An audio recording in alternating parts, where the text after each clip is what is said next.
요한복음 1장 9절부터 18절까지 함께 읽습니다.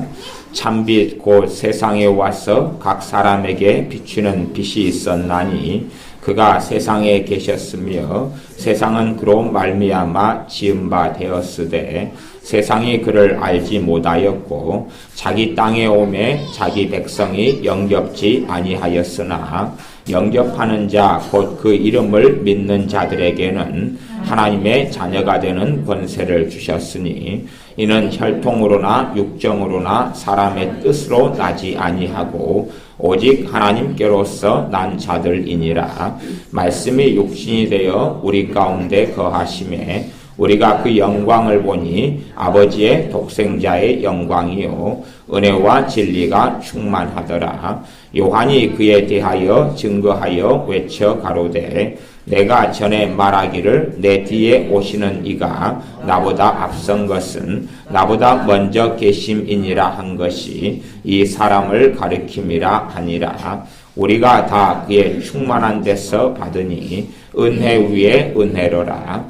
율법은 모세로 말미암아 주신 것이요 은혜와 진리는 예수 그리스도로 말미암아 온 것이라. 본래 하나님을 본 사람이 없으되 아버지 품속에 있는 독생하신 하나님이 나타내셨느니라.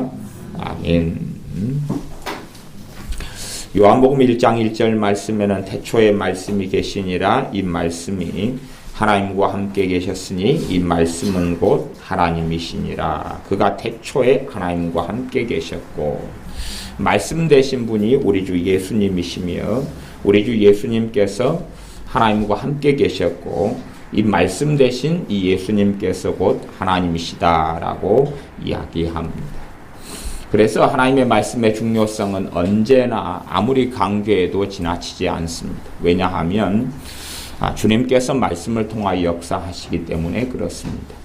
하나님의 사람들이 얼마나 이 땅을 살아가면서 하나님의 살아계심과 능력과 영광과 권능을 누리게 될 것이냐, 그것은 그 사람이 얼마나 말씀 속에서 큰 은혜를 받느냐 하는 것과 좌지우지되고 달려 있습니다.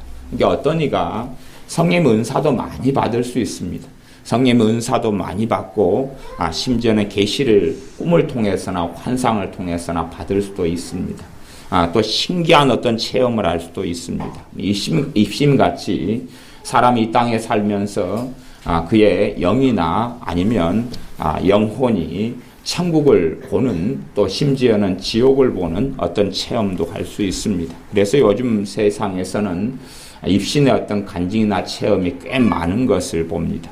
많은 사람이 천국을 갔다 왔다 보았다 그렇게 말하고 제 개인적으로도 예전에 1990년 이럴 때는 입신을 통해서 천국을 구경하고 본 적도 있습니다. 그렇기 때문에 그런 어떤 체험에 대해서 부정할 이유는 없지만 꽤 그런 체험이 그런 신기하고 놀라운 체험을 했다 아니면 성령의 큰 은사와 능력을 받았다, 그것이 이 땅에 살아가면서 하나님의 큰 사랑과 능력을 체험하는 루트나 방법과 길의 한 부분일 뿐이지 그것이 전폭적이거나 굉장히 많은 부분을 이야기하는 것이 아닙니다. 그래서 우리가 어떻게 하나님의 은혜를 내가 이 땅에 살아가면서 누리게 될 것이냐 하는 것은 내가 말씀의 은혜를 얼마나 누리느냐 하는 것과 연결되어 있습니다. 그래서 하나님의 말씀의 은혜를 별로 누리지 못하는 사람은 유감스럽게도 하나님의 은혜의 가장 깊은 것이나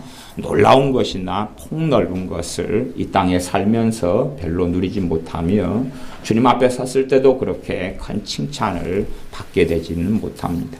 물론 말씀을 깨닫고 아는 것이 성경의 이 글자적인 문자적인 것을 얼마나 많이 읽느냐 하는 것과 꼭 상관관계가 있는 것은 아닙니다만은 그러나 젊은 시절을 보내면서 이 땅의 삶에 우리가 대한민국에 태어나서 다 문맹을 대부분 벗어나고 글자를 읽을 수 있고 살아갈 때에 주님 앞에 거하면 너가 얼마나 드라마를 보고 왔느냐, 연속극을 얼마나 보고 왔느냐, 그런 것보다 TV에 얼마나 멍청이 상자의 시간을 얼마나 보냈느냐, 그것보다 하나님 말씀 가운데 얼마나 사모하고 그 그 속에 살았느냐 하는 것을 물으실 수밖에 없습니다.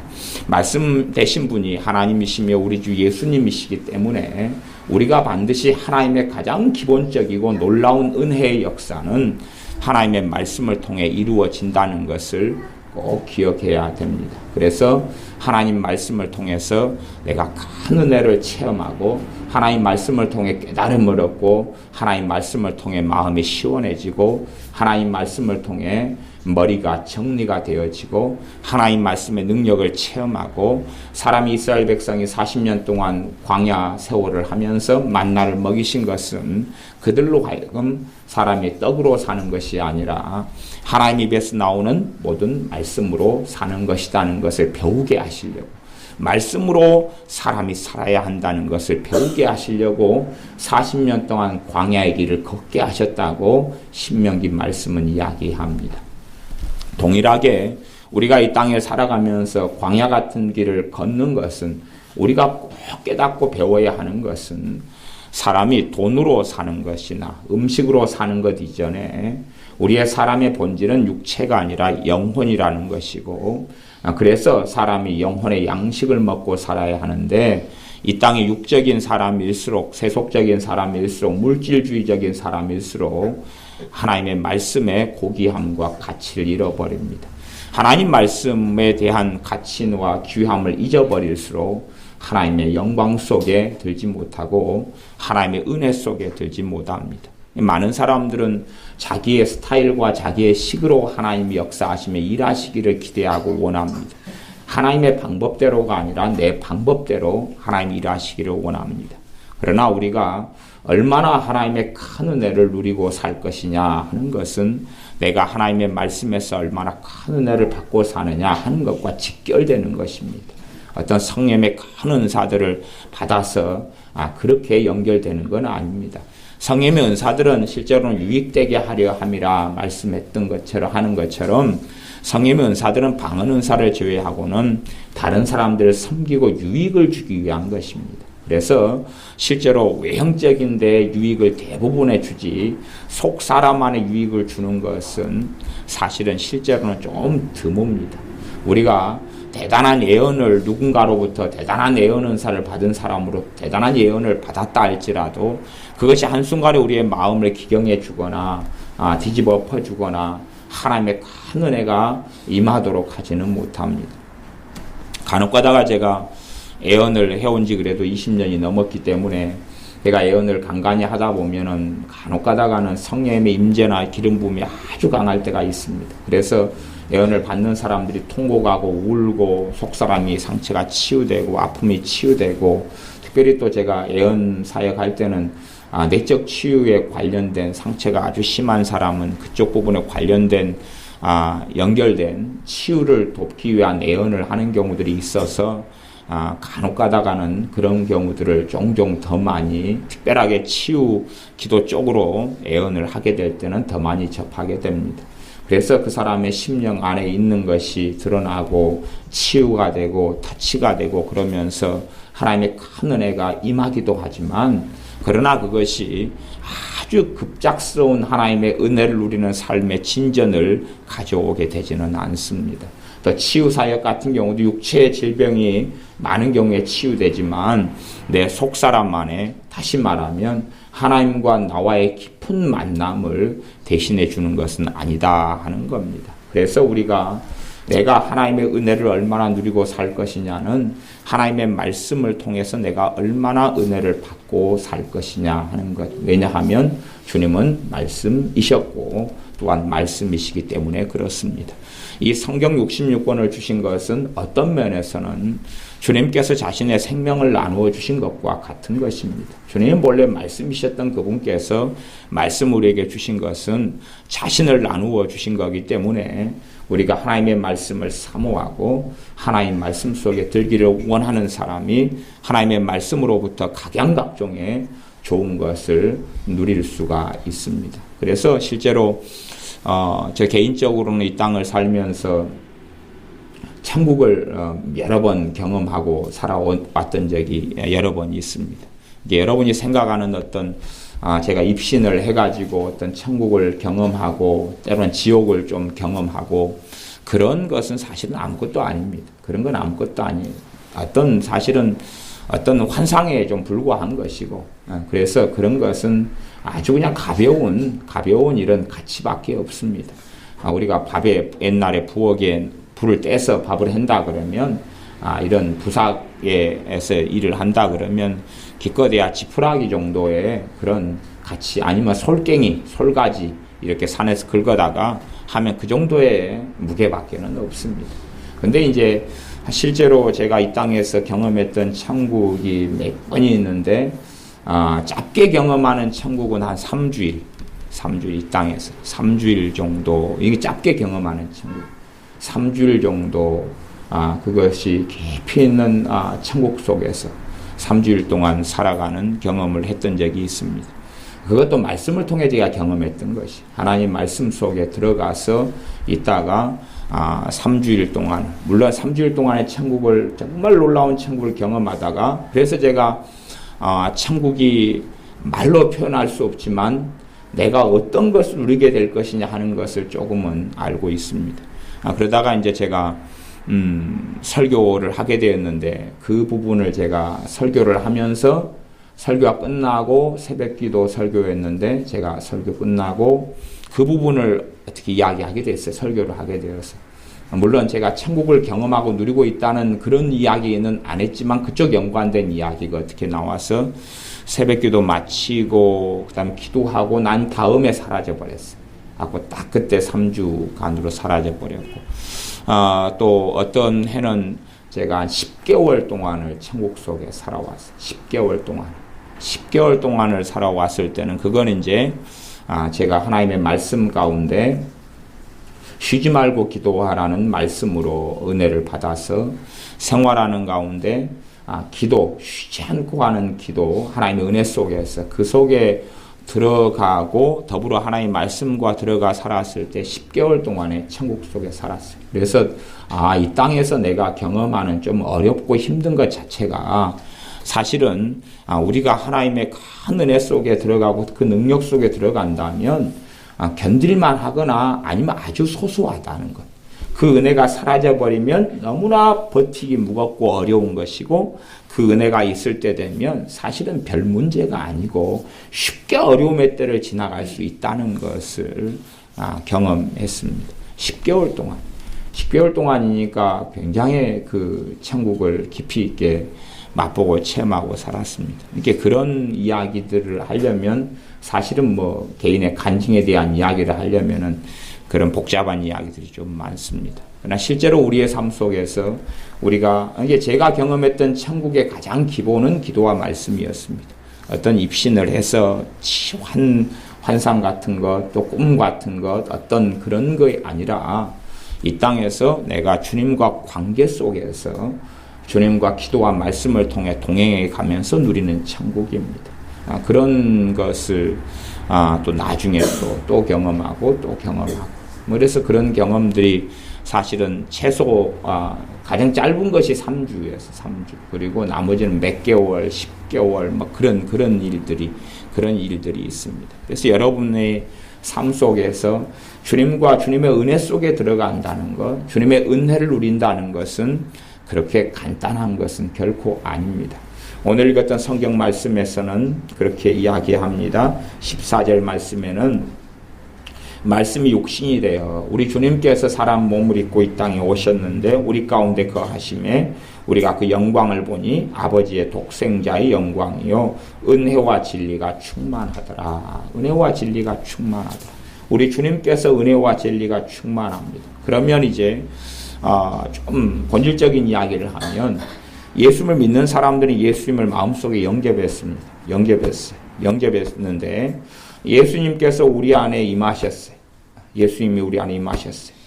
다시 예수님의 영으로 성령 하나님이 우리 신자 안에 내주하세요. 우리 주 예수님의 이름으로 우리 안에 임하세요. 그래서 삼위일체 하나님 대신 그 하나님의 임하심이 있어요. 예수님께서 내게 임하여 계시다는 것도 맞고, 성령 하나님께서 내 안에 임하여 계시다는 것도 맞고, 또 하나님께서 내 안에 임하여 계시다는 것도 맞아요.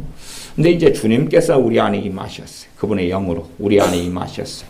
그러면 주님 안에는 과거나 현재나 미래나 은혜와 진리가 충만해요.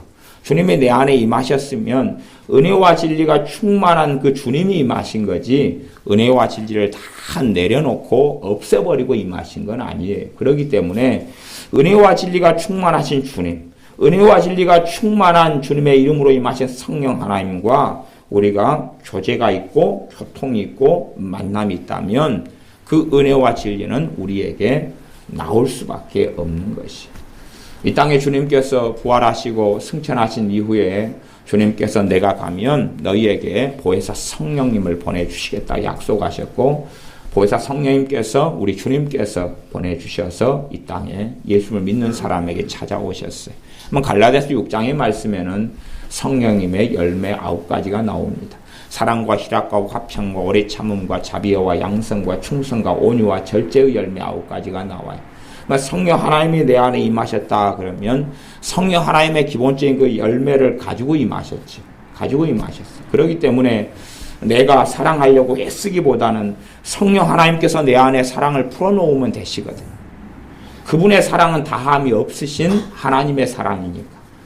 내가 기뻐하려고 유머 개그 1번지, 유머 1번지를 보면서 기뻐하려고 외로움을 없애려고 막 애쓰고 사람을 통해서 내 인정을 받고 사람을 통해 쓸쓸함을 없애려고 하는 것보다 성령 하나님께서 가지고 임하신 그 희락 기쁨이 내 안에 풀어놓아 주시면 되거든요. 화평은 평강이죠. 평강. 어떠한 환경과 어떠한 일과 어떠한 어려움 속에서도 내 안에 성령 하나님께서 평강을 풀어놓아 주시면 내가 평강하지요. 오래 참음, 내가 인내할 수 있다 그 말이 인내할 주수 때를 위하여 내가 인내함으로 결실을 거둘 수 있다는 것. 그냥 이빨 악 다물고 한이 생겨나고 분노가 생겨나는데 참는 것하고 성령님의 열매 가운데 오래 참음은 전혀 종자가 다른 것입니다. 종자가 달라요. 그래서 실제로 인내는 능력을 가지고 있습니다. 믿음의 인내라 그래요. 믿음의 인내. 그 인내는 어떤 가운데 인내냐 그러면 믿음 가운데 인내이기 때문에 인내 자체가 능력을 가지고 있어요. 그러지 우리가 생각하는 그런 막 꼭 참고 하는 것하고는 다릅니다. 어쨌든 성령 하나님께서 내 안에 오래 참음을 나타내 주시면 내 혈기나 내 의지력이나 내 인격으로 막 꼭 참는 것하고는 다른 오래 참음이 나타납니다. 자비도 내가 가지고 있는 긍휼, 내가 가지고 있는 사람에 대한 연민, 내가 가지고 있는 가족에 대한 연민은 사실은 하나님의 사랑의 모조품에 불과합니다. 가짜지요. 가짜 돈에 불과하다 그 말입니다. 하나님께서 내게 주신 성령 하나님께서 내게 나타내 주시는 이 자비가 나타날 때에 그럴 때에 진정한 하나님의 긍휼이 나를 통해서 하나님께서 행하실 수가 있다 하는 겁니다. 그렇게 성령님의 9가지 열매들 충성은 신실함이거나 믿음이기도 합니다. 그 신실함이 우리는 항상 신실하지 못하고 작심삼일도 잘 되지 않는 우리의 마음이나 자세입니다. 그래서 남편과 아내나 부부나 가족으로 살 때도 실제로는 그 신실함이 서로 간에 부족한 경우들이 얼마나 많습니까? 그런데 주님께서 성령님께서 내 안에 임하셔서 그분의 신실함이 나타난다면 충성이 나타난다면 우리가 삶이 훨씬 더 무난하고 쉬울 것입니다. 그런데 왜 우리 안에 임하신 성령님의 그 9가지 열매들이 쉽게 이렇게 표출되거나 우리에게 흘러나오지 않느냐는 것입니다. 우리는 이 혈관 속에는 다 피가 흐르고 있습니다. 그래서 혈관이나 아니면은 그런 조금 기스가 몸에 나거나 그럼 피가 좀 나오지요. 왜? 피가 흐르고 있기 때문에. 근데 이 안에 더 깊은 내면의 영혼 속에 주님이 임하셨는데 그러면 왜 은혜와 진리가 안 솟아나오겠느냐 하는 것입니다. 성령님께서 임하셨는데 왜 성령님의 열매들이 안 나타나겠느냐 하는 것입니다. 사도 바울은 내가 전도하는 것이 사람의 지혜와 말에 있지 아니하고 하나님의 능력에 있게 하려 함이라. 너희의 믿음이 하나님의 능력, 성령의 나타남을 경험하고 체험하면서 하나님의 살아계심이 삶 속에 나타나고 드러나는 믿음의 여정과 삶을 살라는 것이 고린도전서의 전반부의 메시지 가운데 하나입니다. 정말로 신자들에게는 성령의 권능이 있어야 되고 성령의 능력이 있어야 한다는 이야기입니다. 그래서 한국교회적으로는 어리석은 길을 참 오랫동안 많이 걸어왔고 지금도 그런 측면들을 가지고 있습니다. 하나님의 말씀을 정말로 신자가 존중한다면, 어떤 하나님의 사람이 말씀을 존중한다면 그 사람은 성령의 능력을 체험할 수밖에 없습니다. 어떤 사람이 정말 하나님의 말씀 중심의 삶을 산다면 성령의 은사들이 나타날 수밖에 없습니다. 정말로 어떤 사람이 말씀 중심의 삶을 산다면 그 교회가 그렇게 말씀 중심의 삶을 산다면 그 교회는 예수의 이름으로 치유하는 것을 멈추지 않을 것입니다.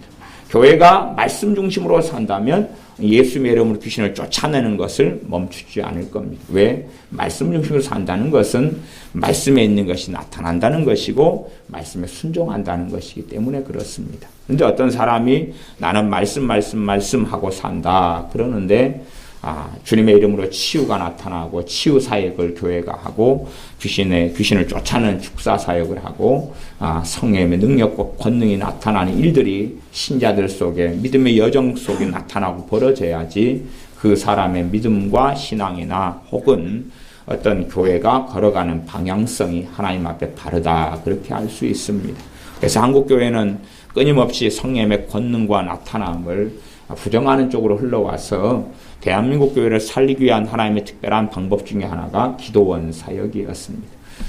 이 교회가 하지 않는 사역을 기도원을 일으키셔서 치유 사역과 축사 사역을 기도원이 감당해 왔다가 그 다음에 이제 어느 때부터 기도원이 사양길에 들어가고 그리고 기도원도 이상한 기도원이 10개가 있으면 그 중에 9개 이상이 되어버릴 정도로 한국 교회도 이제 또 엉망이 되어버리는 그리고 교회들 자체도 하나님 말씀하고 다르게 성령의 은사나 능력이나 권능이 나타나지 않고 아주 그런 부분에 미숙해가지고 성령의 은사가 나타난 사람들을 교회가 바르게 지도할 수도 없었고 바르게 가르치거나 세울 수 없는 아주 미숙한 수준에 이르고 말았습니다. 물론 고린도 교회 같은 경우도 꽤 미숙해서 애언을 계속 하고 산 교회 중에 하나, 특별히 예배 가운데 애언을 했던 교회가 고린도 교회인데 그 가운데 미숙함이 많이 나타나서 어떻게 예배 가운데 애언을 해야 될 것이냐는 가르치는 것이 고린도 교회 전서회가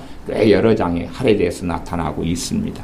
그러면 실제적으로 이 한국 교회가 이 모일 때에 애언을 한다 그러면 그런 사역이 얼마나 미숙하기 때문에 오히려 하는 것이 훨씬 더 위험하게 되어버리고 맙니다. 왜냐하면 애언이 뭔지 무지해버리고 애언을 통하여 오히려 하나님 말씀 중심의 삶을 살기보다는 애언을 통해서 어떤 신비적인 환타지적인 어떤 삶을 꿈꾸는 어리석은 일들이 벌어져 버리고 맙니다. 정말로 어떤 사람들이 성령의 능력과 역사로 바른 애언이 나타난다면 그 사람은 오히려 하나님의 말씀 속에 들어갈 수밖에 없는 당위성입니다. 그래서 우리 안에 예수님을 믿는 사람이 예수님의 이름을 부르면서 예수님을 영접하면서 예수님의 사람이 되어지고 예수님의 안에 임하셨는데 그 예수님께서는 은혜와 진리가 과거나 현재나 지금도 충만합니다. 근데 왜 우리 안에 주님이 가지고 있는 은혜가 우리에게 흘러나오지 않느냐 하는 것입니다. 왜 흘러나오지 않느냐? 진리가 왜 흘러나오지 않느냐? 그래서 서두에 말씀드린 대로 진리의 문제로 이야기한다면 진리는 우리가 하나님의 말씀에서 은혜도 그렇고 진리도 그렇고 하나님 말씀에서 은혜 받는 것을 없다면 하나님 말씀을 사모하는 게 없다면 결국 자연적으로는 되지 않습니다. 자연적이라는 이야기는 뭐냐 하면 그냥 심지 않고 거두는 방식은 안 된다는 것이죠. 안 심고 거둘 수 있다는 건 안 되는 것입니다. 내가 하나님 말씀을 사모함이 없고 하나님 말씀에 대한 갈급함이 없고 하나님 말씀에 대한 줄이고 목마름이 없고 그리고 하나님 말씀에 내 자신을 내어드리고 나 투자하고 하나님 앞에서 하나님 말씀에 나를 투자하는 것. 그런 것이 없다면 안 된다는 것입니다. 그리고 실제로 하나님 말씀에 자신을 내어주고 하나님 말씀을 읽고 묵상하고 큐티를 하고 하면서 그에 대한 위험성과 문제는 제가 많이 지적해 왔습니다. 물론 한 극단으로 흘러가는 것을 제가 막으려고 이야기하는 것입니다. 한 극단으로 흘러가는 것. 왜냐하면 실제로 하나님 말씀이 너무나 중요하기 때문에 하나님 말씀을 읽고 묵상할 때에 원수 마귀의 공격은 당연히 많을 수밖에 없어서 사람들이 하나님 말씀을 읽는 가운데 하나님을 의지하고 읽지 아니하고 자기의 지식과 자기의 판단으로 성경을 읽기 때문에 하나님 말씀을 읽으면 읽을수록 하나님께서 원하시는 것과는 다른 길로 걸어가는 경우들을 자주 보기 때문에 그렇습니다. 그런다 해서 하나님 말씀을 읽고 묵상하는 특별한 방법이 있는 건 아닙니다. 단지 내 스스로의 힘과 능력으로 진리의 길 속에 하나님 말씀을 깨달을 수 없다는 겸비함을 가지고 읽으면 그것이 처음이자 끝입니다.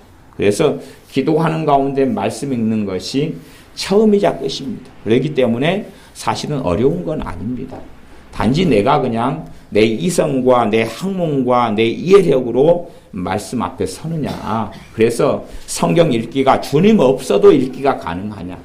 주님 없어도 성경 읽기가 가능하냐. 아니면 주님이 아니면 말씀 읽고 말씀을 깨닫는 게 불가능한 정말로 겸손함 속에 있느냐. 그거 하나입니다. 그거 하나.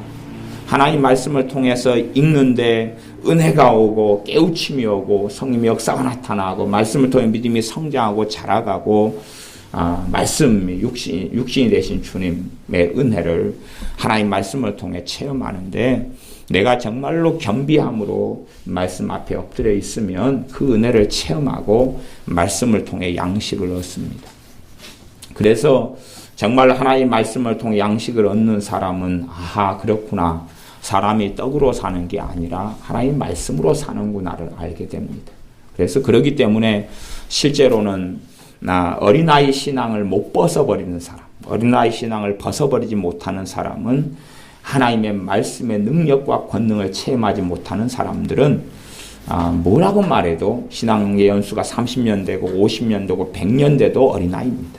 그건 절대 불변의 것입니다. 불변의 것. 여러분이 이걸 아셔야 됩니다. 여러분이 어린아이로 살아가면 천국에 있어서도 어린아이 것밖에 누리지 못합니다. 이 땅에서 여러분의 믿음이 어린아이면 천국에서는 어린아이 것밖에 못 누립니다. 그건 여러분 정확하게 아셔야 됩니다.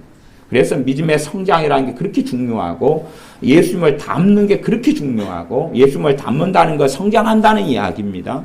예수님의 장성한 분량에 이른다는 게 너무나 중요하고 그래서 교회를 세우신 목적을 에베소서 4장 같은 경우는 알 수 있고 볼 수가 있는데 교회를 세우셔서 서로 상합하고 연락하여서 그의 몸이 자라게 하려고 각 개인이 각 지체가 성장하고 자라게 해서 예수님을 닮아가게 하시려고 주님께서 그의 피로 사신 교회를 세우신 것입니다.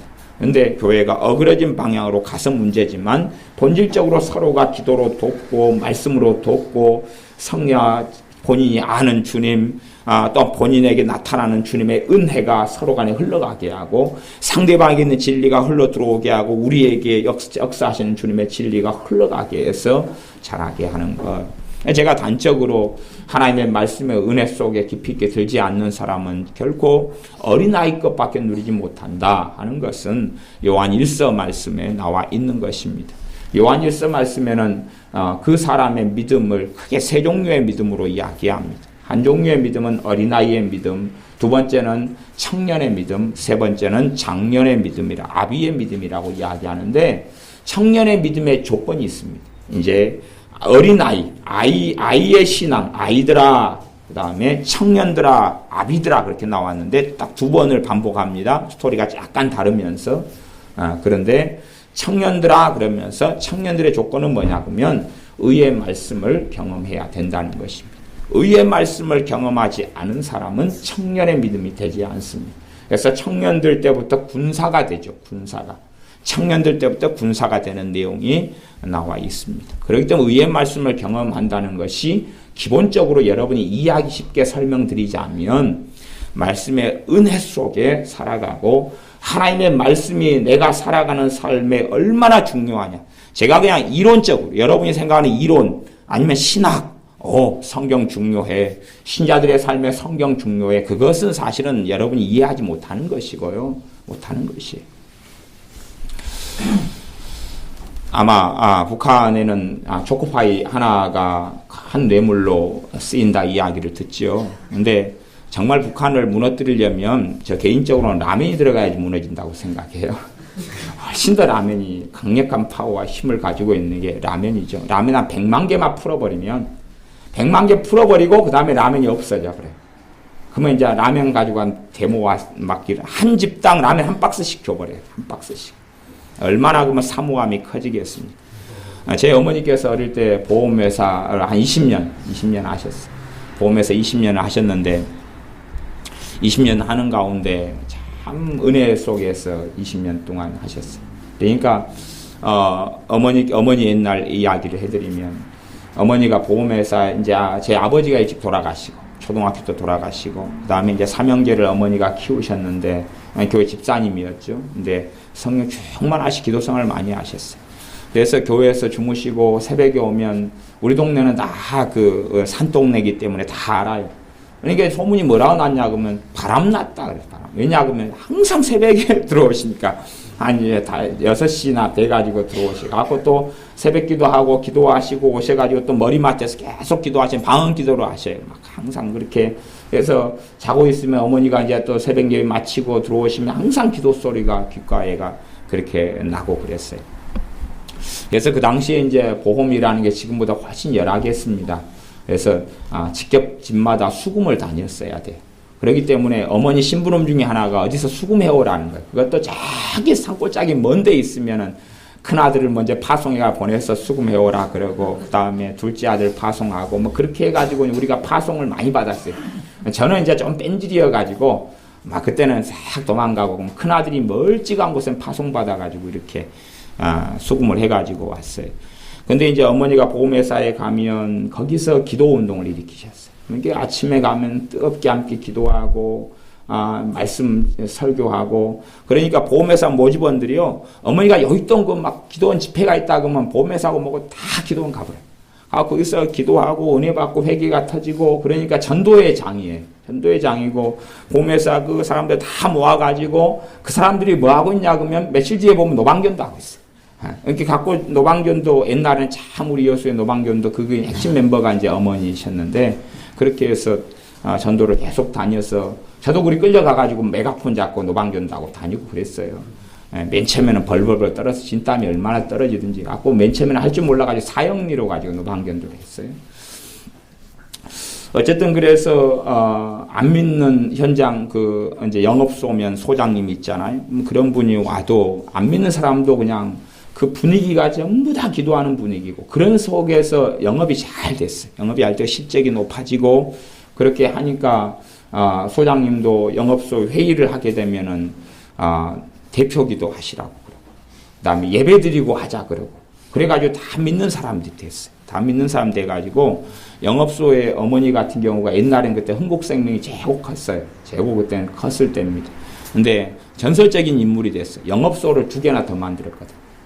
사람들이 그렇게 번식하고 해서 기도하고 뜨겁게 기도하고 엎드리고 그러니까 그가 주님 만나는 장소예요. 주님 만나고 은혜 받는 장소고 안 믿는 영업소 사람들이 와서 거기서 주님 만나고 은혜 받고 그렇게 해서 그 보험 지금은 설계사라 그러죠. 그 일을 감당하시고 하셨어요. 그러니까 말씀의 은혜가 충만하셨고 기도가 충만했어요.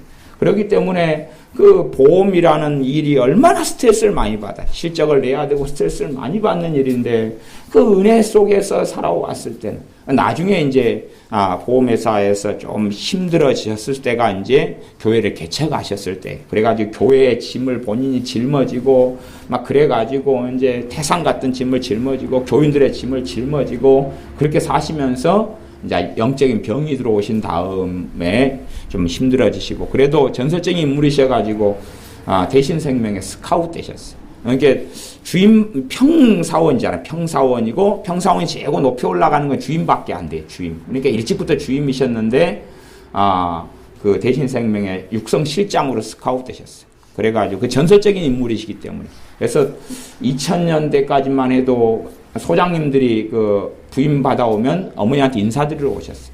왜냐하면 그 원체 그 발이 넓기 때문에 그런 부분에.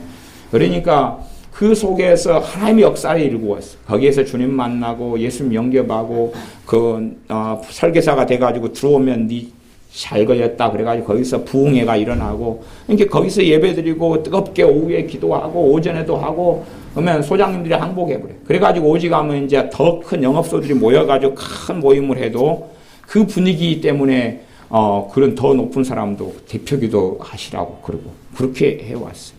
그러니까 그걸 막 다르게 만들었어요. 일터와 직장 속에서 단지 일터 직장이 아니라 주님을 만나는 장으로 만들었어요. 그렇기 때문에 사실은 그 인생과 삶의 보험회사를 18년 이렇게 하시는 연수 속에, 20년, 18년 하시는 연수 속에 나중에 이제 대신생명 스카우트 되셔가지고 거기서 육성실장 하시고, 이제 월급쟁이죠, 월급쟁이. 사람들 교육하고 가리키는 그런 걸 하시다가 이제 퇴직을 하시고, 이제, 목회를 이제 하시는, 그 다음에 신학을 그때 하시고, 그 다음에 이제 하나님의 일을 본격적으로 하시게 되셨는데, 그게 이제 90년대 한 초중반까지 이야기입니다.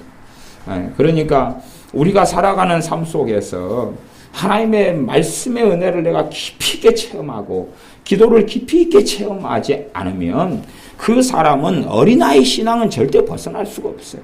어린아이 신앙은 벗어날 수가 없고 어린아이에서 그냥 만년 어린아이와 갓난아이로 머무는 것이에요.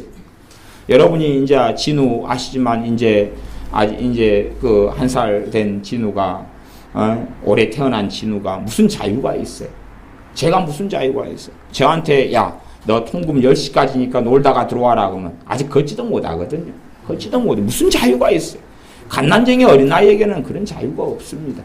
내가 하나님의 은혜와 진리를 가지고 주님이 임하셨는데 그 은혜와 진리가 어떻게 내게 흘러나오느냐 하는 것이, 흘러나오는 가장 기본적인 방법은 기도와 말씀입니다. 가장 기본적인 방법은 기도와 말씀이에요. 내가 하나님의 말씀에서 은혜가 나타나야 돼요. 뭐 특별한 노하우가 있는 건 아니라 그랬습니다. 내가 정말로 주님 앞에서 말씀을 상고하고 말씀을 듣고 읽고, 그래서 말씀이 막 성령님의 말씀을 가지고 역사하시거든요. 말씀을 가지고. 내가 뭐 받은 신기한 내용 가지고 역사하시는 게 아니에요. 제가 집회할 때 되면은 좀 되도록이면 예언 좀 받지 말라고 제가 항상 권해 드립니다. 저도 예언하기도 좀 귀찮고 좀 예언 좀 하지 말아 달라. 그리고 실제로 우리 교회에는 제가 옛날에 개척한 다음에 한참 몇 년 동안은 연말 송구전 예배 때문에 제가 가족 예언이나 개인 예언을 다 해드렸어요. 근데 그걸 하다가 몇 년 하다가 또 쉬어봤다가 또 하다가 그러다가 제가 우리 교회에서는 예언 안 해드리잖아요. 왜냐 그러면은 뭐 대단하고 신기한 예언을 받았다 그래도 그것을 통하여 주님 만나는 건 아니에요. 물론 예언을 멸시치 말라고 그래서 예언이 때로는 도움이 되고 중요하지만 하나님 말씀과 비교하면 사실은 그건 별로 가치가 없는 것입니다. 하나님 말씀에서 내가 은혜를 받을 때에 은혜와 진리 대신 주님의 역사가 나타나는 것이, 그때 천국이 누려지는 것이, 그때 말로 다 할 수 없는 하나님의 영광을 누리고 살아가게 되는 것입니다. 어쨌든 신비 체험이 그렇게 되는 것이 아닙니다. 그래서 여러분이 오후에 성경 큐이대회가 있고 그래서 상품을 좀 많이 쌓아놓고 현찰을 막 준비해놓고 그랬는데, 단지 그런 거 말고 제가 좀 꼬장 피워버리면 이제 낸다는 문제에서 안 내버리고 안 된다는 문제에서 이제 내버리는 그 제가 옛날에 그래서 제 올해 신앙생활 잘 하시다가 정말로 자신을 위한 삶보다는 다른 사람을 위한 삶을 늦게 예수님 믿고 이렇게 살다가 이제 제 이모님 한 두어 주 전에 돌아가셨는데 82살에. 근데 이제 그분이 저한테 어릴 때 제 별명으로 꼴통이다 그랬거든요. 저만 만나면 야 꼴통아 이제면 성질을 안 부리냐 그러면 제가 그랬습니다. 쟤 이제 요즘 꼴통 아닌데요. 근데 제가 꼴통을 좀 부리면 오히려 성경 문제가 달라질 수가 있습니다. 하나님 말씀에서 내가 은혜를 받아야 돼. 하나님 말씀에서 내가 그 달콤함을 체험해야 되고 하나님 말씀이 살아있음을 체험해야 돼. 요즘에 저도 다시 요즘에 내적 치유를 다시 점검하고 다시 책들을 다시 살펴보고 옛날에 배웠던 것 또 사회 해왔던 걸 다시 요즘에는 또 좀 개인적으로 혼자 점검을 좀 하고 있어요. 그래서 주일날에 그 속사람의 치유에 대한 설교를 2편을 했는데 시리즈를 좀 더 할까 어쩔까 지금 기도를 하고 있는데 사실 제가 그쪽 부분을 제가 지금 살펴보는 중에 있기 때문에 다시 내측교 사역을 옛날에 90년 후반 이럴 때 한참 많이 하다가 또 스톱했다가 간간히 좀 하다가 그런 부분이 꽤 중요한데 어떻게 이것을 사람들이 어떻게 돕고 세워야 되느냐 하는 부분. 근데 실상은 성경이 속사람의 치유, 내적 치유 이렇게 딱히 구별되어 있고 나와 있지는 않아요. 나와 있지 않는데 정말 치유는 어디서 나타나냐 그러면 말씀에서 은혜 받는 데서 치유가 나타납니다. 말씀에서 은혜 받는 데서 막역사가 물러가는 것이고 말씀에 은혜 받는 데서 실제로 육신의 치유도 나타나고 마음의 치유도 나타납니다. 하나님 말씀이 꿀송처럼 달아지는 것 정도는 여러분이 경험을 하신 다음에 주님을 만나셔야 부끄러움이 없으세요. 하나님 말씀이 얼마나 꿀송처럼 다냐, 하나님 말씀이 얼마나 살아있느냐 그런 걸 경험을 하셔야지 되어지는 거예요. 유감스럽게 이제 대한민국은 신학교가 진작 무너져 버렸어. 신학교가 무너져 버려서 뭐 감신이나 뭐 아니면 감신 목원대 이런 데는 뭐 감리교는 진작 미국에서부터 무너진 지 오래됐어요. 그래서 1900년도 초반에도 이미 미국 같은 데도 그런 데서 온갖 그 쓰레기 같은 일들을 다 미국 감리교 다 해왔어요. 그러니까 한국 감리교는 뭐 변선하니부터 시작해가지고 뭐 망가지고 신학교 무너진 지 오래됐어요. 그다음에 기장 뭐 장난치는 것이야 뭐. 그러니까 대한민국 신학교는 이미 다 사장길에 다 들어서 버렸고 이제 보수적인 신학교, 저 같은 경우는 보수적인 신학교 출신이고 합동 측 그쪽 그런데도 불구하고 이게 거기에서 아무것도 아니에요. 하나님 말씀이 얼마나 혼자 필요고 더럽게 되고 그랬는지 그건 뭐 어떻게 알 수가 없는 것이. 근데 문제가 되는 게 뭐냐 그러면 정말로 하나님 말씀 안에 들어가서 말씀에서 은혜를 받아야 되는데 그들에게는 성령님이 없어요. 하나님 말씀의 은혜를 받으려면 성령님이 역사하심이 있고 도우심이 있어야 돼요. 성령님이 역사하심이 있고 도우심이 있어야 돼요. 성령님의 역사가 있어야 되고 성령의 역사할 때에 말씀에 대한 사모함이 믿고 뜨거움이 있어야 돼요.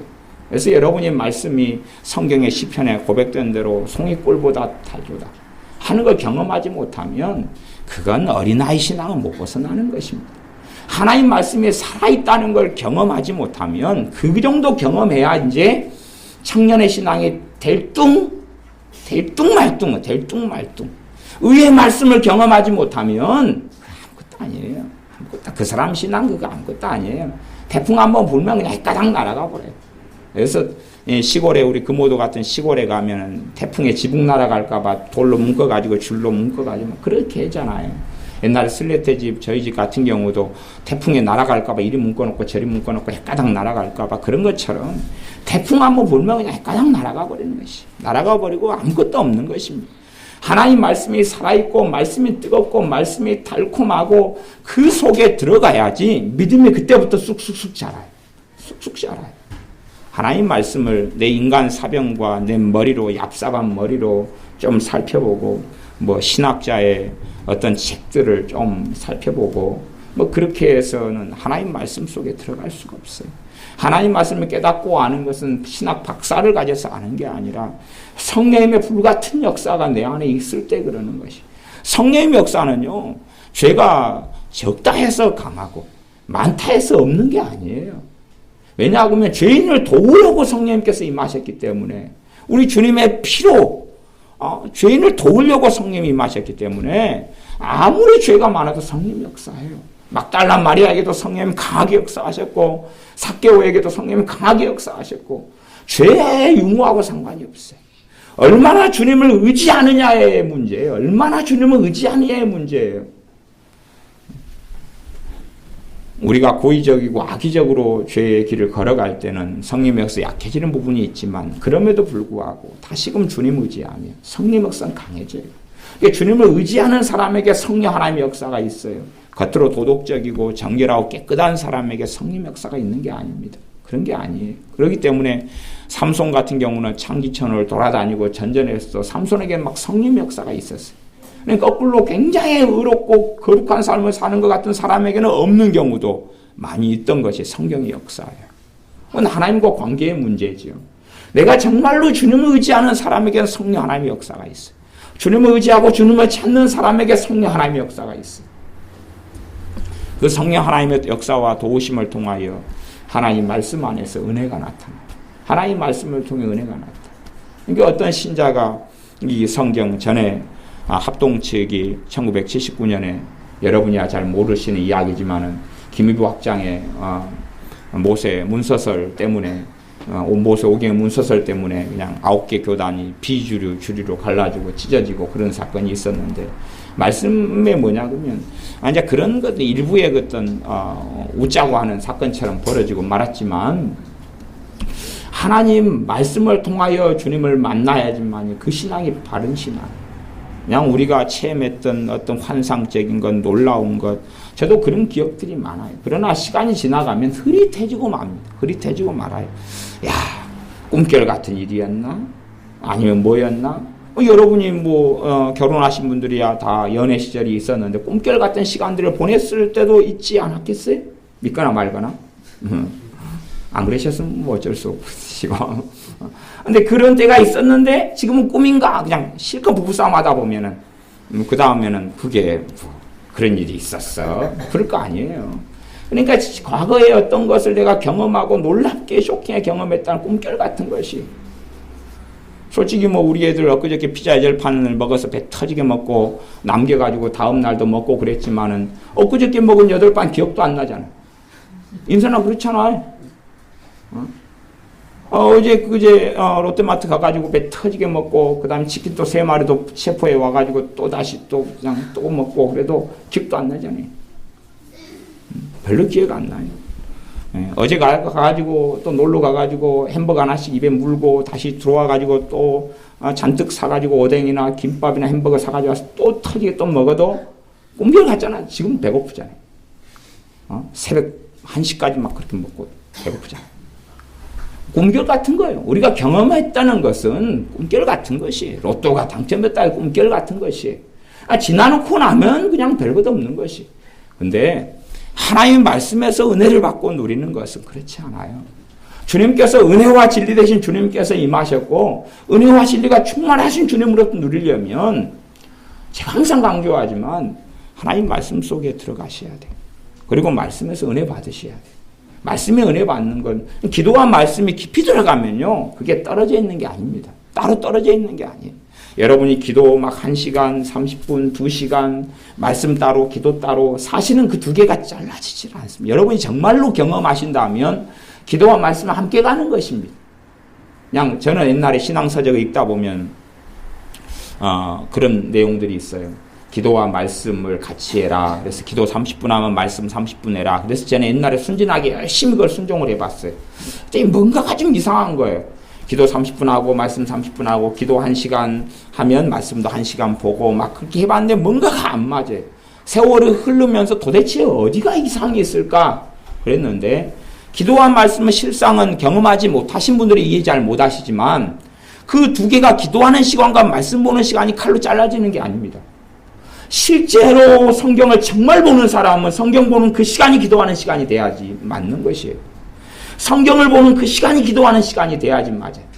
성경 볼 때 성령이 막 역사하시면 말씀 보면서 기도가 나와요. 신앙서적을 저야 이제 원체 그 독서광이기 때문에 책을 원체 신학책부터 막 그냥 잡다하게 많이 읽어요. 잡다하게 막 주제별로 리스트를 그냥 수십 개 이상의 주제들 열거해 놓고 그 주제에 맞춰서 책들 리스트를 다 찾아가지고 조직신학 가운데 신론이다 그러면 헤르만 바빙키의 신론부터 하나님의 신론부터 시작해서 별걸 성령론이다 그러면 고신적 성령론 하나님의 성령론은 요거 잡다하게 다 그런 식의 독서를 하거든요. 자녀교육 같으면 전문가들 찾아내서 자녀교육에 대한 책들을 이거저거 다 찾아내고 읽고 부부상담 같은 부부상담에 대한 것을 읽고 그런 게 이제 저는 독서의 복을 리더십이다 그러면 그런 쪽으로 막 그렇게 읽는데 정말로 어떤 신앙의 서적 독서가 주님을 만나는 것이 되려면 책을 읽는 것하고 기도하는 것이 떨어지질 않아요. 그래서 한참 신앙서 읽다가 마음이 뜨거워져 가지고 거기서 접고 덮고 기도할 수밖에 없는 그런 것이 진짜 책을 읽는 거예요. 그래서 읽으면서 아이고 이게 제가 어떤 책은 너무나 하나님께 막 읽으면서도 막 감사가 되는 책이 있어요. 너무나 좋아가지고 와, 책 읽는 게 아까운 책들이 좀 있어요. 장이 이렇게 넘어가네. 그리고 다 읽으면 허무해요. 다 읽으면 허무해요. 정말로 막 좋은 것 같은 다 읽으면 허무해요. 그러면 사실은 책 내용은 좋고 성령 역사로 써지기도 했는데 나는 그 책을 읽으면서 내 머리만 돌아갔다는 이야기. 주님 앞에 굴복함도 없고 엎드림도 없고 그러지 않았다는 이야기.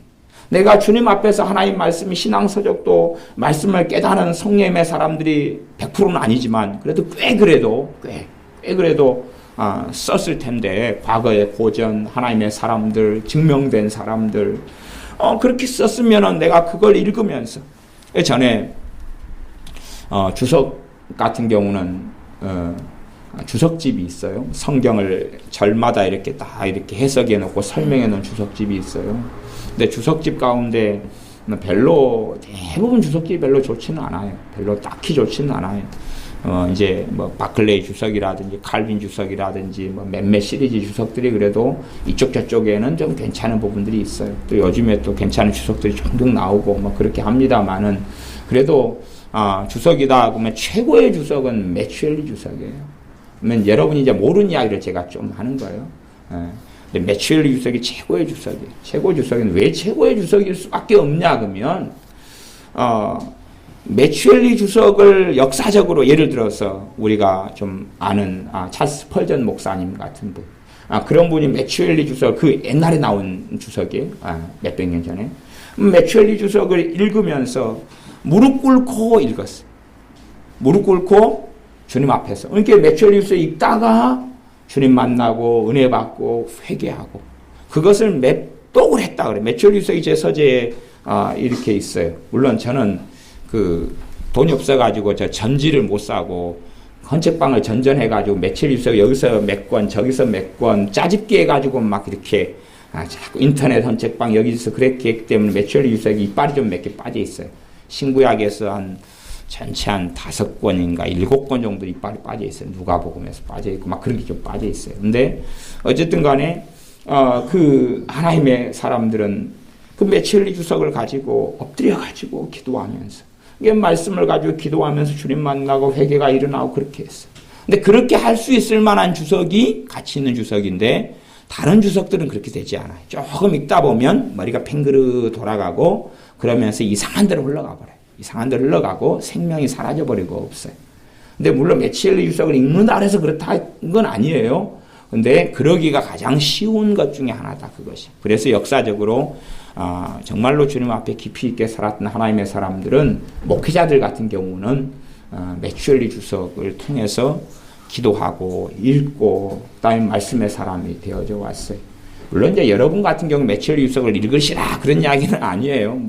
돈 주고 제가 아는데 소개해드리면은 한 질에 꽤 싸게 살 수 있습니다만은 지금도 있는지 모르겠어요. 제가 옛날에 한 질 찜해놨다가 안 간 지가 좀 돼가지고 헌책방 말이에요. 근데 여러분이 하나님 말씀 읽다가 은혜 받고 하나님 말씀 읽다가 마음이 뜨거워지고 하나님 말씀을 듣다가 읽다가 말씀을 보다가 기도가 터지고 그렇게 돼야지 바르게 읽는 거예요. 여러분이 성경을 한 요한복음 1장부터 5장까지 5장 읽는다 그러면 이걸 읽다가요 목표점이 어느 정도 돼야지 기본이냐 그러면 1장부터 5장 읽다가 그 사이에 여러분이 무릎을 꿇게 되어져야 된다는 이야기예요.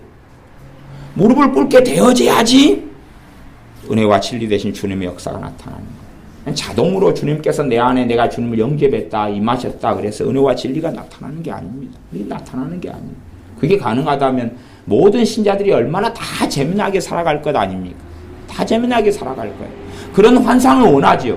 자기는 수고하지 않고 자기는 땀 흘리지 않고 자기는 뿌리지 않고 물론 우리의 구원에 대한 건 주님이 다 대가를 치르셨는데 이 땅에서 마귀의 역사가 있고 죄가 있는 이 땅에서 주님의 은혜와 진리를 누리고 살 때는 우리가 대가를 치루어야 합니다. 우리가 뿌려야 되는 것이 너희가 무엇으로 심든지 그대로 거두리라 그랬어요.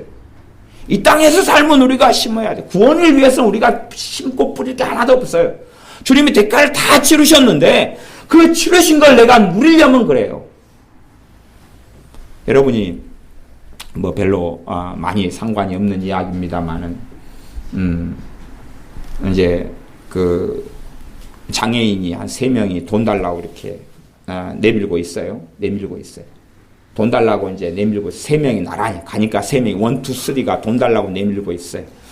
여러분이 돈을 주고 싶은데 한 사람 줄 돈밖에 없어요. 한 2,000원, 1,000원. 한 사람 줄 거밖에 없어요. 누구를 줄까 보니까 첫 번째 사람이 그러는 거예요. 보는 데서 가래를 여러 번 방향으로 뱉었다 그 말이에요. 그러면 그 사람한테 줄 마음이 있어요, 없어요? 없지요. 두 번째 사람은 막 신경질적으로 째려보는 거예요. 줄 마음이 있어요, 없어요? 없죠. 세 번째 사람이 그냥 불쌍한 표정으로, 짠한 표정으로, 배고픈 표정으로, 막 추운 표정으로 있으면 주겠죠. 근데 그 주는 것에 대해서 그 사람이 받는 것에 대해서 그런 막 짠한 표정으로 있다 해서 그 대가 치르는 건 아니잖아요. 그죠? 대가 치르는 건 아니에요. 짠한 표정이 500원, 그 다음 덜덜 떤 것이 500원, 그 다음에 가엾은 표정 1,000원 갖고 2,000원. 그런 건 아니잖아요. 그냥 은혜예요, 은혜. 그러나 은혜는 누구에게 주어지냐? 은혜 받을 자에게 주어지는 거예요. 그지? 왜 지나가니까 그냥 째려보면서 가리심 뱉으면서 내놔! 그러면은 누가 내놓겠어요? 누가 내놓겠어요? 그래서 전에 노숙해 한 분이 와가지고 같이 나눠먹고 살자고! 소리 지르니까 돈 조금만 줬잖아요. 노숙자들이 많이 오는데 그냥 주일날에 와가지고 예배 끝나자마자 와가지고 돈 나눠먹고 살자고! 그러니까 5,000원만 줬던가 그래요. 안 그러고 온화하고 짠한 표정이었으면 몇만 원 줬을지 모르는데 아니, 자주 오던 사람이 맨날 얻어가면서 그랬다 그 말이에요. 근데 우리가 하나님의 은혜를 받는 게 자동적으로 그렇게 되어지지 않고 대가를 치르는 것이. 최소한은 여러분이 물어보세요. 저도 그저께 아침에 우리 금오도 우리 비령길에 놀러 가기 전에 아침에 제가 가가지고 김밥을 사왔거든요. 사오다가 6개월 지나가는데 아침에 청년 하나가 추워가지고 바구니를 내놓고 떨고 있더라고요. 떨고 있어서 가다가 이제 빳빳한 1,000원짜리 몇 장을 주고 김밥 사가지고 또 왔더니 그 청년이 얍삽하게 또 1,000원짜리는 얼른 호주머니에 넣어놓고 또 아무것도 없는 그 100원짜리 동전만 내놓고 또 달달달 떨고 있더라고요. 그래서 야 똑똑하다. 역시 그렇게 돈을 벌어야 돼. 그래서 아침 한 끼라도 먹어라 그러고 이제 했는데 봐보세요. 그 청년도 돈을 받으려고 수고를 안 한 게 아니에요. 그 추운 날 아침에 나와가지고 그런 내놓고 떨고 있잖아요. 받을 자가 받는 거지. 똑같이 노숙자가 같이 그냥 어디 양기 바른 곳에 돈 얻으러 안 나오면 그 사람이 어떻게 받냐 그 말이에요. 은혜 받을 자가 받는 것이 은혜는 내가 대가 치르는 게 아니지만 그 노숙자가 와서 떨었다 해서 내가 떨었으니까 당신이 내 앞을 지나갔으니까 500원 지나가면서 햇볕을 가렸으니까 500원 갖고 1,000원을 내놔야 된다는 게 없잖아요. 그러나 은혜 받을 자가 받는 것이에요. 은혜와 진리 대신 주님이 마셨는데 그게 나타날 사람이 어떤 사람이냐 하는 것입니다. 우리의 마음이 열려서 주님 앞에 마음이 열려서 그 말씀의 은혜 속에 들어가셔야. 이 말씀은 여러분에게 주신 선물입니다. 이게요 도덕적으로 성경을 해석하고 자꾸만 율법적으로 성경을 해석하면 생명이 사라지는데요. 이건 하나님의 자녀에게 주신 복이지 이게 무거운 짐이 아닙니다. 주님께서 내 짐은 쉽고 가벼움이라 하나님의 말씀은 무거운 것이 아니로다 그랬어요. 이걸 계명집으로 만들어버리고 법률사전으로 만들어버리면 이것은 골치 아픈 거예요. 법률사전도 내가 판사가 되는 법률사전이면 내 무기가 되겠지만 내가 죄수가 되고 피고가 돼가지고 쓰는 법률사전 이게 무기가 되겠습니까? 무기가 아니라 무거운 형벌이 되는 거지요. 내가 주차법을 어겼는데 주차법이 없다 그러면 나는 자유인데 주차법이 있을수록 나는 주차법에 의해서 벌금을 낼 수밖에 없다는 것입니다. 이건 하나님의 자녀에게 하나님께 주시는 선물이지 이건 무겁고 무거운 게 아니에요. 이걸 가지고 법률집으로 만들어 버린다면 이건 법률집이 아니라 은혜와 진리집이에요. 은혜와 진리집. 은혜와 진리를 주시는 통로예요. 이게 통로예요. 여러분이 하나님 말씀을 통해서 은혜를 안 받고 진리의 능력을 체험하지 않으면 이건 여러분이 아무리 많이 가지고 있어도 그래서 어떤 분이 하나님 말씀은 잘 안 읽으시고 잠잘 때 귀신 떠나가라고 머리맡에 두고 이렇게 주무시는 분도 있었잖아요. 제가 신방 가봤더니 목사님 제가 머리맡에 성경은 두고 잡니다. 요즘 귀신 좀 떠나가라고요. 그래서 그러세요? 제 서재는 귀신이 안 들어옵니다. 제 서재는 성경을 제가 세어보니까 50몇 권 있어요. 귀신이 안 들어와요. 얼마나 강력한가. 뭐 그렇게 될 줄 압니까? 하나님 말씀이 내 뱃속에 들어와 있어야지. 하나님 말씀을 내가 사모하고 하나님 말씀에 투자하는 것은 결코 부끄럽지 않습니다. 적금을 한 달에 50만 원, 30만 원 드는 것보다 하나님 말씀에 시간을 보내고 투자하는 것, 그거 아깝지 않습니다. 최소한은 바르게 정말 간절함으로 하나님 말씀 앞에 엎드리면 이 땅에서 천국을 누리고 삽니다. 이 땅에서 못 견딜 것을 능력을 받아서 넘길 만한, 지낼 만한, 통과할 만한 힘을 얻게 됩니다. 가장 힘들고 가장 어려울 때, 그럴 때 마약보다 훨씬 좋다 그 말이에요. 알코올보다 훨씬 좋다는 거예요. 알코올을 마시고 마약을 해가지고 아니면은 마취제를 써가지고 그래서 요즘에는 원체 배째라 하는 사람들이 많아서 산부인과가 좀 불티가 난다 그래요. 남자들도 배째라 그러니까 잡아가서 제왕절개를 해가지고 하니까 애가 없는 거예요, 뱃속이가. 그래서 다시 꿰매주고 마취를 다시 해주고 막 그랬다 그래요. 마취를 해주면 아픈 것이 덜 느껴지잖아요. 배째라 그래가지고 배째했더니. 근데 아픈 게 덜 느껴지는 마취제가 굉장히 좋은 거지요. 굉장히 좋은 거예요. 옛날에 마약 같은 경우도 그런 굉장히 고통스러운 수술 때문에 마약이 사실은 상용 먼저 쓰이기 시작한 부분이거든요. 우리 한의학 같은 데도 그렇지만. 그런데 하나님 말씀은 그것보다 훨씬 더 가치가 있고 좋다 그것이.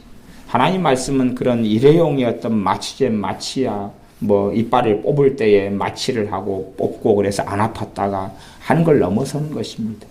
그 어려움의 때에, 아픔의 때에, 힘듦의 때에, 사망의 음침한 골짜기를 갈 때에 하나님 말씀의 은혜가 임하면 그 속을 가볍게 지나가요. 가볍게 지나. 그렇게 별로 고통스럽지 않게 그때를 인내하면서 내 안에 어떤 어려움의 때 때문에 원망을 품고 증오심을 품고 분노를 품고 넘어가는 게 아니라 말씀의 은혜가 임하고 말씀 속에서 내가 하나님의 은혜 속에 살아간다면 내가 이 땅에서 천국을 누리고 살아가면서 그렇게 주님을 영화롭게 할 수 있습니다. 여러분의 믿음의 여정 속에 내가 천국이 뭔지를 모르겠다. 이 땅이 지옥 같은 삶이다. 그러면 여러분이 주님 앞에 서면 전문용어로 하면 쪽팔리게 될 것입니다. 주님 앞에 서면 정말로 쪽팔리게 될 것입니다. 내가 이 땅에 주님과 함께 살면서 지옥을 경험하고 있다. 주님과 함께 사는데 지옥이네요. 그러면 정말 주님 앞에 전문용어로 쪽팔리게 될 것입니다. 아니, 주님이 은혜와 진리 대신 주님이 나한테 임하셨는데 내가 지옥 같은 삶을 살아요. 대신 여러분이 살만하다. 그 이유가 환경이다. 좋은 직장이고 월급이고 좋은 배경이고 그거다. 그러면 그것도 쪽팔리게 될 것입니다. 자꾸 다 떼보고 계급장 떼버리고 환경도 아니고 그냥 그래서 기본적으로 열악한 환경. 그 정도 돼야지. 열악한 환경. 별로 좋지 않은 월급. 좋지 않은 수입. 좋지 않은 건강. 별로 좋지 않은 집. 그 속에서 내가 주님과 함께 사는. 그 속에서 주님께서 내게 임하셔서 내가 천국을 누리고 살 수 있느냐는 것이. 그걸 항상 그러면 좋겠지만 그래도 최소한의 인생살이 속에서 간간히 곳곳에 주님이 정말 나와 함께 하신다면 누리고 살아야지. 주님이 함께 하십니다. 그런데 맨날 지옥입니다. 그러면 사실은 마귀가 함께 하는 것 아닐까요? 마귀가 항상 지옥이 되면 옳은 것이 아닙니다. 지옥을 벗어나지는 여정 속에 환경의 지옥을 이야기하는 게 아니라 내 심령 속에서 하나님의 나라가 먹고 마시는 게 아니라 성령님 안에서 의와 평강과 희락이라 그랬으니 성령님의 역사가 이 안에서 있어서 성령의 역사 사랑이 나타나고 기쁨이 나타나고 평강이 나타나고 오래 참음과 자비와 양선과 충성과 온유와 절제가 나타나는 너희가 악을 선으로 이겨라. 선이 나타나는 거죠. 딴 사람이 약한 일을 했을 때 도끼가 막 솟아나는 게 아니라 선으로 갚아야 되겠다. 그래서 악을 이겨야 되겠다는 것이 나타나는 양선이 나타나는 것이죠. 그게 있어야지 주님께서 오시고 다시 우리 위해서 십자가에서 죽으시고 대가를 치르시고 부활하시고 승천하셨는데 다음에 이제 다시 오실 터인데 다시 오실 주님을 우리가 기다리고 만나야 되는데 부끄럽지 않아야 되거든. 의의 말씀을 체험하지 못하며 내가 주님을 믿었다 하는데 내 믿음에 성장해 가지 않고 주님을 알아가지 않으면 하나님의 말씀이 아니고는 주님을 알아갈 수가 없거든요. 하나님 말씀이 아니고는 가장 좋은 보화를 누릴 수가 없거든요. 하나님의 말씀 가운데 기도가 함께 가고 기도가 말씀과 함께 조화되지 않고는 단지 기도만 많이 한다고 응답이 있게 되지는 않거든요. 말씀의 은혜가 없는 사람이 기도를 많이 한다고 응답이 있단 말입니까? 아니요. 제가 기도생활 많이 하시는 권사님들 알아요. 기도생활 많이 하시는 권사님들. 평생 하는 게 기도생활밖에 없는 분들. 한 분은 치매고 한 분은 근심병에 들어가지고 신앙이 끝장나서 이제 돌아가셨는지 살았는지 몰라요. 한때는 충만할 수 있어요. 한때는 은혜가 충만할 수 있다고 말이에요. 젊을 때 50대 이제 80대가 됐고 70대가 됐는데 지금이 어떠냐 하는 것이에요. 기도는 많이 할 수 있어요. 한때는 성령 충만할 수 있고 한때는 은혜를 받을 수 있어요. 그러나 그것은 한때에 불과한 것입니다. 한때에 불과해요. 정말로 말씀 속에서 마음이 뜨거워져야 돼요. 그러니까 여러분이 말씀을 보고 읽는 가운데 정말 겸비함으로 기도하는 가운데 말씀을 사모하셔야 돼요. 사람은 떡으로만 사는 것이 아닙니다. 떡은 여러분이 뭐 먹지 말라 그래도 밥은 먹지 말라 해도 열심히 또 먹을 거예요. 우리가 또 예배드리고 또 떡국 먹을 거잖아요. 또. 열심히 먹을 거예요. 그래서 떡으로 먹는다. 그 떡국 먹잖아요. 근데 열심히 먹을 건데 그러나 정말로 먹어야 될 것이 뭐냐는 것이 여러분이 하나님 말씀을 통해 은혜와 진리를 경험하고 주님 은혜와 진리 되신 주님을 내가 이 땅의 삶 속에서 만나고 체험하고 누리다가 그러다가 주님을 만나서 이제 안 쪽팔립니다. 덜 쪽팔립니다. 좋습니다. 기쁩니다. 반갑습니다. 은혜와 진리로 저와 함께 해주셔서 감사합니다. 그렇게 주님께 고백하셔야 잘했다. 정말 잘했다고 말씀하실 겁니다. 기도하겠습니다. 아버지 하나님, 우리가 하나님의 말씀 속에서 주님을 만나기를 원하고 사모합니다. 은혜를 하나님의 말씀 속에 받기를 원하오며 진리의 여정을 하나님의 말씀 속에서 걷기를 원합니다. 그리하오니 정말로 말씀을 사모하는 사람들이 우리가 되게 하여 주시옵소서. 의에 줄이고 목마른 자들이 우리가 되게 하여 주시옵소서. 말씀 가운데 거하고 살아가는 사람들이 우리가 되게 하여 주시옵소서. 하나님 말씀에 불타오르는 사람들이 우리가 되게 하여 주시옵소서. 정말로 북한의 지하 교인들이 말씀에 대해 품고 있는 뜨거움과 열정처럼 우리는 정말로 값싸게 성경을 구입해서 손에 다 쥐고 있지만 말씀의 귀중함과 가치를 잃어버린 때에 결코 그렇게 되지 아니하여 우리의 심령 속에 하나님 말씀을 굳건히 붙잡고 하나님 말씀에서 성령 하나님의 임하심과 임재하심과 충만하심과 역사하심과 진리의 길로 인도하심과 교제하심과 교통하심을 누리게 하시며 말씀 속에서 하나님의 그 크신 놀라운 하나님의 사랑의 깊이와 넓이와 길이를 깨달아 체험하는 우리가 되게 하여 주시옵소서. 예수님의 이름으로 기도하옵나이다. 아멘.